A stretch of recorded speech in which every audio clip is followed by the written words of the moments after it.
자, 칩스 엔비디어 무시무시한 상승세를 보이고 있는 그런 상황이에요. 워낙에 주가가 가볍기도 했고 저가 부근에서 별다른 움직임이 기존에 없었던 거가 이제 부각을 받기도 했죠. 그리고 올 초부터 꾸준히 이런 상승세를 보이기도 했는데 바로 이 온디바이스 AI 부분, 이게 조금 부각을 받으면서 진짜 미친 듯한 상승세를 보여주고 있는 그런 상황입니다. 너무 이제 주가가 미친 듯이 폭등을 해가지고 다른 종목들은 대부분 조정을 받는 날이거든요. 근데 거래량도 이 정도로 무지막지하고 상승세도 강한 걸 보면은 이게 더 갈까 안 갈까 이런 식으로 고민들이 많이 들 거라고 보이시는데, 결론부터 얘기를 하자고 하면은 중간에 기술적인 조정은 들어올 수 있으나 우상향 추세는 계속 형성을 할 거다. 이 HBM 종목들, 기존의 엔비디아 라인 쪽에 있는 HBM 종목들처럼 얘도 계속 치고 올라갈 거다라고 저는 보고 있습니다. 지금 시장에서 AI가 좋은 거는 진짜 모두가 다 알고 있어요. 옆집 할머니도 알아요. 근데 중요한 거는 주식장에서 뭔가로 돈을 벌려면 구체성, 명확성, 디테일이 있어야 된다는 건데, 결론부터 얘기를 하자면 AI, 그중에 온디바이스 AI라는 관련이 앞으로 이제 조금 중장기성 추세를 형성할 수 있는 그런 조건들을 형성을 했어요. 이 온디바이스 AI 관련 중에 반도체 IP, NPU 설계 관련 기업인 이 칩스 엔비디어스는 더더욱 강력하게 상승을 해줄 거라는 전망이 있고요. 일단 이 스마트폰 여기에 생성된 AI 기능, 이거를 탑재를 하는 온디바이스 AI, 이 시대가 이제 개막을 하게 되면서 스마트폰의 두뇌 역할을 하는 AP, 애플리케이션 프로세서, 이거에 대한 경쟁이 어마어마하게 강해진 그런 상황이거든요. 그래서 지금 이 글로벌 시장에서 AP에서 1, 2위 먹는 기업들이 어디냐라고 따져본다라고 하면은 미국의 퀄컴, 그리고 대만의 미디어텍이 있습니다.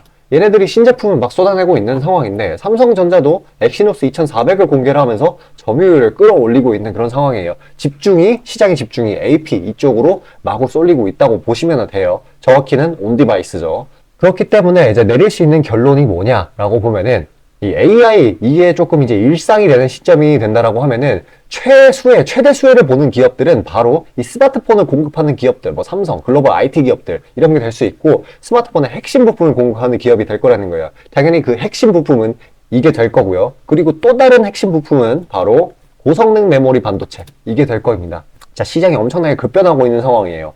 기업들도 막 엎치락 뒤치락 그러고 있는 상황이기 때문에 그러면 고성능 메모리 반도체랑 AP 이게 좋다라고 했으니까 여기 있는 종목 대충 아무거나 찝어가지고 차트 괜찮은 거 찝어가지고 존버해야지, 뭐 이것도 맞는 방법이기는 한데, 일단 그거보다는 지금은 이 업황이 퀄컴이나 미디어텍이나 둘 다 1, 2위를 명확하게 그걸 선정을 짓지 못하고 있어요. 그만큼 급변하는 시장, 돈이 마구 이제 투입이 되고 있는 시장, 대시세에 초입이 되는 그런 시장이기 때문에 앞으로 판도가 어떻게 될지 몰라요. 그러니까 이 기업들도 바쁘잖아요. 서로 1, 2위 먹으려고, 점유율 늘리려고. 그거에 따라서 투자자들도 바빠야 된다는 거예요. 그럼 업황을 그때그때 파악을 마구마구 해야 되고, 그래서 단기적인 차익 실현이라든지 아니면은 이런 섹터 내에 조금 저평가되어 있는 부분이라든지 가능성이 있는, 가망이 있는 기업이라든지 그런 데에 빠르게 자금을 순환시켜야 된다는 거예요.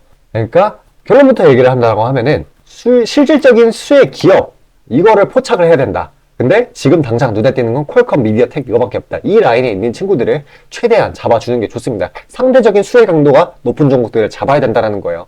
그리고 제가 방금 말씀드렸다시피 칩스 엔비디어 지금 무지막지하게 올라가지고 좀 무서울 정도인데 단기적인 차익 실현은 나올 수가 있어요. 그런데 초대형 트렌드의 초입 시점이라는 걸 감안하면은 추가적인 상승세 나올 수 있다. 이거를 꼭 기억하시길 바라겠습니다.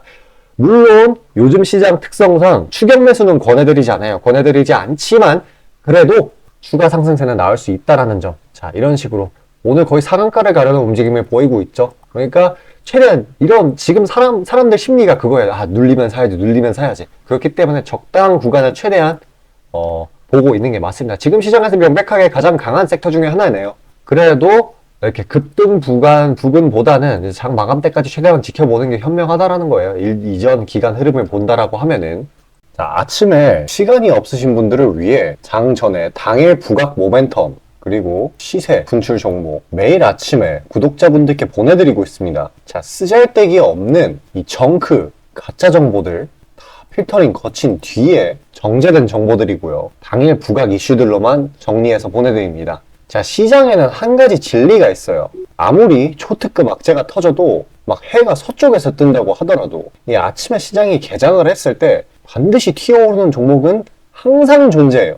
그래서 이러한 특성 때문에 장초 개장 시간 1시간 동안만 매매를 하고 나머지 시장은 관망을 하시는 분들도 상당히 많으시죠. 근데 만약 내가 스윙이나 장투를 지향한다고 해도 이 가장 활발한 시간, 개장 후 1시간대를 놓치는 거는 합리적인 투자 관점에서 보면 너무나도 아까운 일이에요. 자, 장 초반에는 뭐 기본 수급, 세력의 움직임, 전일 모멘텀 등등 다양한 요인들, 그중 단일 요인만 가지고도 이 수익 구간을 충분히 내주는 일이 허다하죠. 나중에 빠지는 건 둘째 치고요. 그런데 이 개개인이 수많은 종목, 이 시장에 상장된 종목이 얼마나 많이 있습니까? 그 많은 종목에서 이러한 요소들을 다 파악하려고 막 분석을 해서 수익을 잡아내기는 상당히 난이도가 있어요. 이 단적인 예로 이 시장의 정보 재료라고 할 만한 것들이 날마다 아침에 보면 수도 없이 많이 쏟아져 있어요. 그래서 그 개별 재료들의 높고 낮음, 중요도, 이게 앞으로 주가에 어떻게 적용될 건지 개인이 파악하는 거 사실 불가능에 가깝다라는 거. 물론 경력이 쌓이신 분들은 가능하겠죠. 하지만 모두 다 그런 건 아니지 않습니까?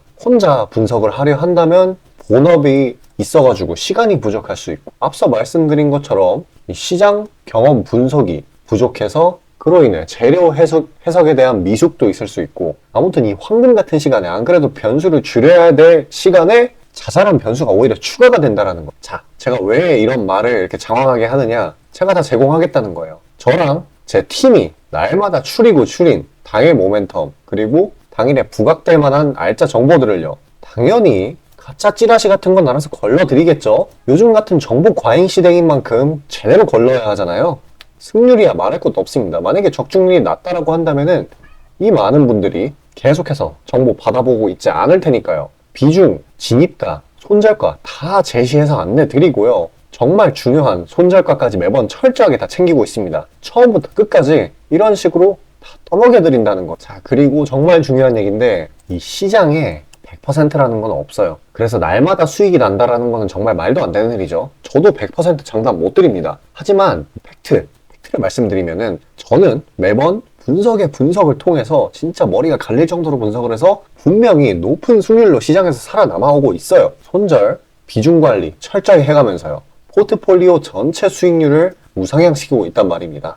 그래서 이렇게 말씀드릴 수가 있어요. 저를 꾸준히만 따라오신다면은 여태 해오셨던 것과는 전혀 다른 돈의 흐름, 그게 뭔지 맛보여 드리겠습니다. 자, 이 주식시장에서 돈을 어떻게 벌어가는 건지 알게 해드리겠다고. 신청 방법 어려운 거 없어요. 지금 화면 상단에 나오는 제 번호로 문자 남겨주시면 한 분 한 분씩 다 안내드릴 거예요. 그래서 내가 만약에 종목만 원한다고 하면은 종목만 받아보시면 되는 거고, 주식 관련 질문, 당일 시장 리포트 이런 거 다 가능합니다. 다 제공해드려요. 당연히 무료고요. 금전 요구 일체 없습니다. 저는 그냥 정보랑 종목만 제공해드리는 거니까요. 다시 한번 강조드리지만 화면 위 제 개인 번호로 연락 주시면 되겠습니다.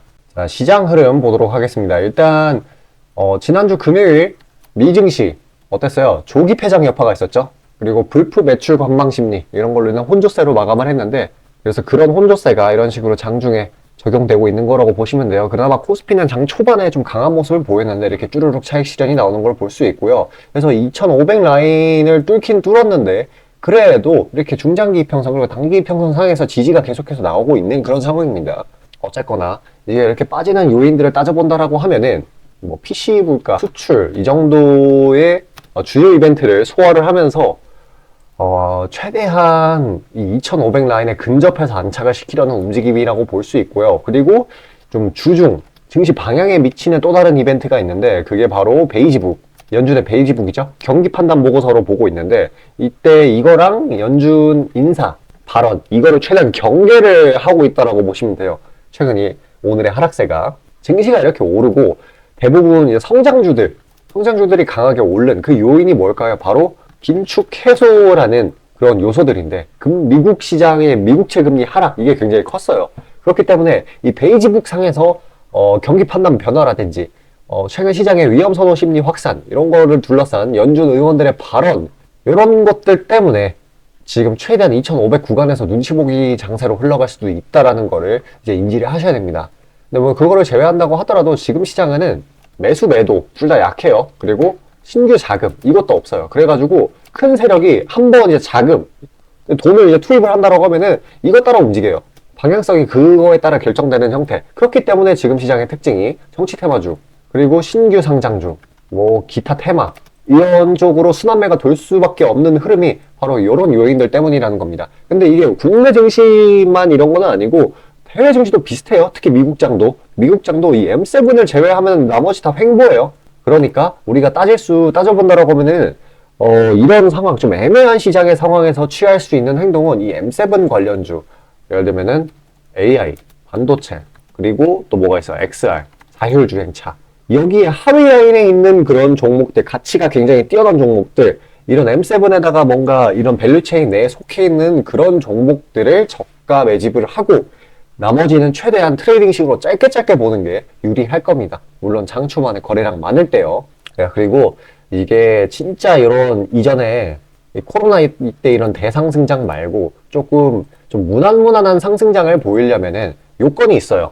지금은 이 막 금리 인하 기대감이 있다고 해도 고금리 상황이 맞아요. 최대한 올려놓고 그거를 길게 유지를 하고 있는 상황인데 이것 때문에 투자자들은 레버리지를 사용하기가 힘들고 기업 입장에서는 투자라든지 그리고 인건비 증가, 그러니까 고용을 늘리는 그런 상황이 힘든 그런 상황이에요. 근데 이게 조금 반전이 된다라고 하면은 그때부터 상승장이 시작이라는 거. 그래서 그 전까지는 아까 제가 말씀드린 전략을 고수하시는 게 정말 현명할 겁니다.